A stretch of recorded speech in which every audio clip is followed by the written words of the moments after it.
Hi friends, it's Julie Golding Page, independent Stampin' Up! Demonstrator here in St. Stephen, New Brunswick, Canada, along the tidal Scoodic or St. Croix River, the traditional territory and current home of the Passamaquoddy. And I'm grateful that they share this beautiful place with us.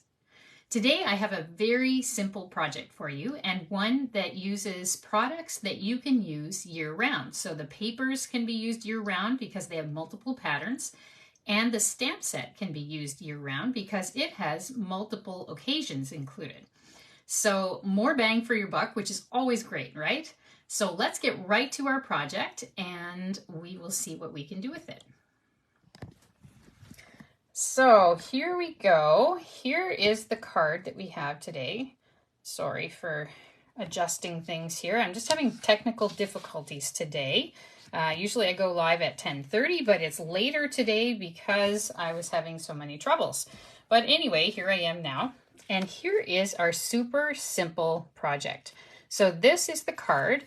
And as you can see, it can be easily modified for any colors, any patterns of paper, any occasions. And we're going to get right to that. Let me just move it down here so I can show you the stamp set. We're going to be using Ringed with Nature. And as you can see from this, we have Thinking of You, Get Well Soon, Just for You, Merry Christmas, Love and Warmth, which has all kinds of applications, and Happy Anniversary. And then all of the images can be used at any time of year. This one kind of suggests fall or autumn, but it could be spring or summer as well. You've got some flowers that can be used for at least 3 seasons of the year. You've got the poinsettia, which is great at the holiday season. You've got little acorns, and these could be acorns or mushrooms, whatever you want to do with them, because they have stems here. And then there's the little hat here for the acorn. So these kind of double as both things, mushrooms and acorns. And then you have a house, which can be used at any time of the year as well. So this is a super, super stamp set. It came out, I think, last Christmas time, and I've used it for a variety of things because it is so helpful. And if you're watching today, I'd love to hear where you're watching from and whether you enjoy using these multiple season stamp sets and multiple season paper packs as well. So I'm going to show you a new paper pack that just came out in the holiday mini catalog. And by the way, if you need a holiday mini catalog, just send me a message and I'll be happy to get one off to you.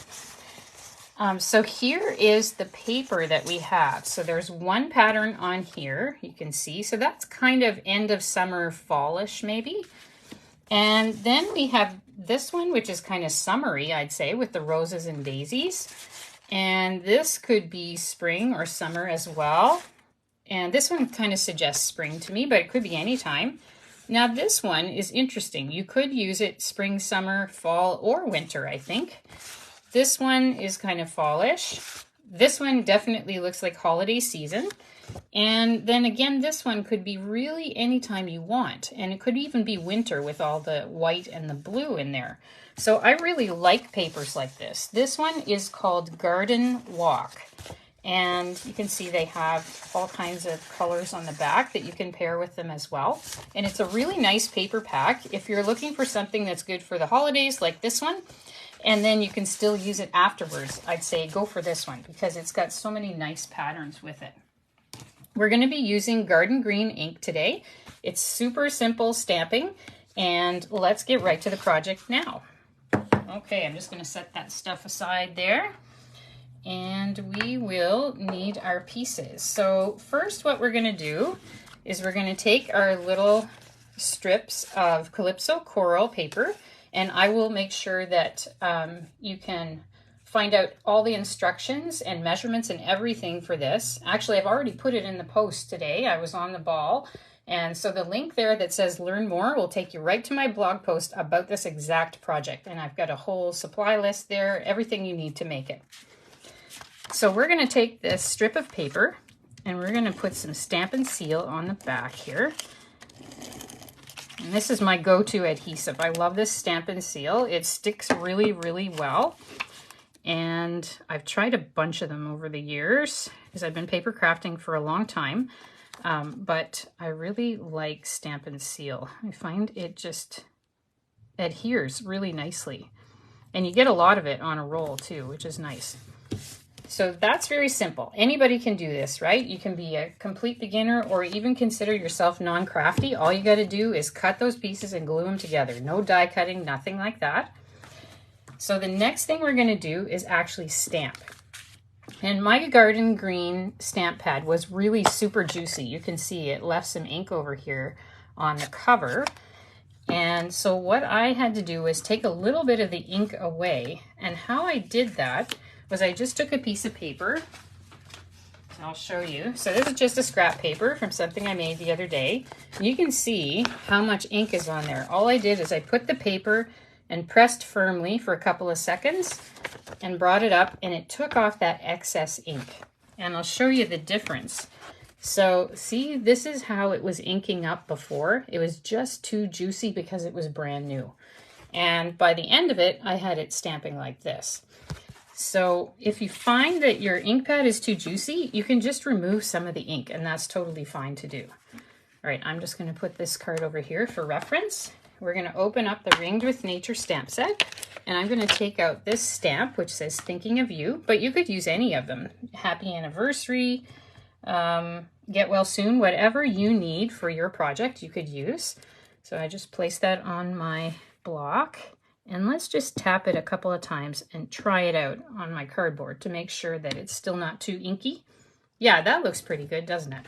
So let's go ahead and we'll go stamp that right toward the top. As you can see, it needs to be quite a ways toward the top. And you could put it on the left or the right, wherever you want. I liked mine on the right. And I'll just hold it for a couple of seconds. And there you go. So a very nice clear image there without too much ink on it. I'm just going to close this up right away. That's all the stamping we need to do.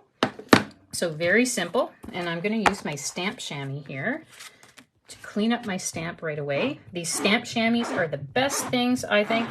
They're just this kind of foamy material, specially made for cleaning stamps. All you do is put some water on it and gently wring it out once it's kind of pliable. And then you can stamp and then twist your stamp right into it and clean your stamps with water instead of any harmful chemicals. And I think most of us are into that these days. We don't want to use excess chemicals, things that we really don't need. So I'm going to take that stamp and put it away now. I'll bring out my box again so you can see. And there. Okay, so that's it for our stamping. We'll move our block away. Here is our sample card again. Okay, so what we're going to do now is take our strips of paper here and we're going to put Stamp and Seal on the back. So again, very simple. Anybody can do this. You could use your liquid glue if you prefer.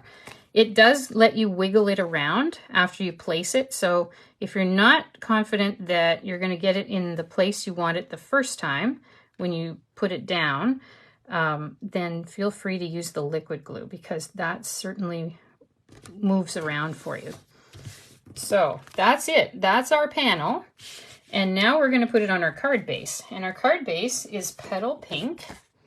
So I've already pre-scored it with my trimmer. So I have a Stampin' Up! Trimmer which has a scoring blade as well as a trimming blade, a cutting blade. We're going to use our bone folder just to give it a nice crisp fold there. And then we're going to place this on like so. And I'm going to pop it up to give it a little bit of dimension. So just because it's a super simple card doesn't mean it can't have some nice elegant touches, like popping it up a bit for some dimension. So these are Stampin' Dimensionals, and these are one of the things that have convinced me to stick with Stampin' Up! Over the years. It's one of their fantastic adhesives. I've tried a lot of them, and this one is a really good one. So here we go. Let's take off the little paper backings. And then we're going to put that right onto the card. So here we go. And you can feel free to measure. I just eyeball it, but everybody does it a little differently. So just do it your way. And I'm going to get out my little embellishments as our last touch. So this is super simple. Great for making multiple cards. If you want to make a bunch of Christmas cards or birthday cards or whatever. So tinsel gems, 4 packs. All right, so that's what we're going to use. And because these are super tiny and they're really hard to pick up if you have long fingernails or no fingernails, so most of us are going to have trouble with them, I think. I like to use this Stampin' Up! Tool. So this is a take your pick tool. This end is sharp for die cutting and other things needing a sharper end. And this one has putty on it. So the putty allows you to pick up these little things and just place them very precisely and easily wherever you want. And so I think that is a brilliant thing to have. Actually, that one is not quite where I wanted it. So let's pick it up again. And we'll put it there. That's more where I want it. Okay, and then we're going to put one large one on that side. So let's pick that up now too. Does anybody else have one of these take your pick tools? I just find them so good for these little tiny embellishments. Otherwise, it's so easy to lose them, pick them up and just kind of drop them by mistake, or just not be able to pick them up very well at all. So there's that tool. And that, my friends, is it for the project. So that is it. Very simple. And again, if you just click on the link that says learn more right here in the post, it'll take you right to my blog post about this card today. It gives you all the measurements, all the instructions, and the supply list as well, so that you can see everything that I used, and you can purchase anything from me that you might need. I'd be very happy to help you out. And in general, here's where you can find me online, www.juliescraftaddict.com. I post new card designs several times a week. And there's my host code. If you order with me this month, I will send you the supplies absolutely free to make 4 cards using the new Berry Christmas cards, envelopes, and card pack. And they're super simple to use too. And if you just click on the link from today, there's information about that as well in the post. So thank you very much for joining me today. I hope you enjoyed this project, and I hope that you have a wonderfully crafty day. Bye for now.